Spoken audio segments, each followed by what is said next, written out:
নারী, যাদের কারণে আজ প্রাণ হারাতে হলো বিশ্ববিদ্যালয় শিক্ষার্থী পারভেজকে।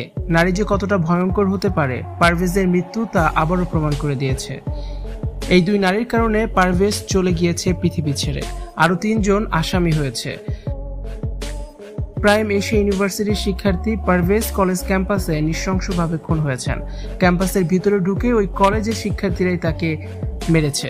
এই ঘটনার জন্য দায়ী 2 জন মেয়ে। পারভেজ বন্ধুদের সাথে আড্ডা দিচ্ছিল, সিঙ্গারা খাচ্ছিল।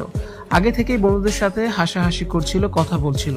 হঠাৎ করেই 2 জন মেয়ে সেখানে চলে আসে। মেয়েরা অভিযোগ করে পারভেজ তাদের দেখে হাসাহাসি করেছে, ইফটিজিং করেছে। এরপর তারা অধ্যক্ষের কাছে অভিযোগ জানায়। সেখানে অধ্যক্ষের কাছে সবশেষ একটা কথায় পারভেজ বলেছিল, স্যার আমি শুধু হাসছিলাম। বিষয়টি সেখানেই মিটমাট করে দেন অধ্যক্ষ।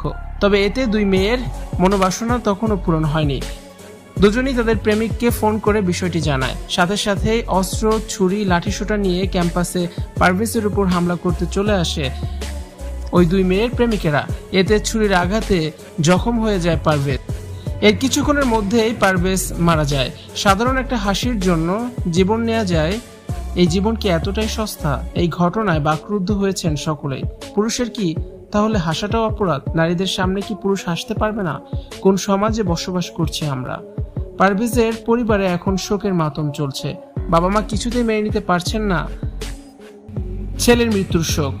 তাদের ছেলে আর কিছুদিনের মধ্যেই পড়ালেখা শেষ করে প্রতিষ্ঠিত হবে, সংসারের হাল ধরবে, মায়ের দুঃখ বুঝবে। সেই সন্তানকে হাসি দেওয়ার জন্য চিরতরে চলে যেতে হবে। বাবা মা কিভাবে মেনে নেবেন? মেনে নিতে পারছেন না দেশবাসীও। ভিউয়ার্স, এই বিষয়টি নিয়ে আপনাদের কি মতামত? ওই 2 নারীর কি শাস্তি হওয়া উচিত বলে আপনি মনে করেন? পারভেজের আসামিরা এখনও ধরাছোঁয়ার বাইরে রয়েছে। আপনার মতামতটি কমেন্টস করে জানান আর ভিডিওটি শেয়ার করুন।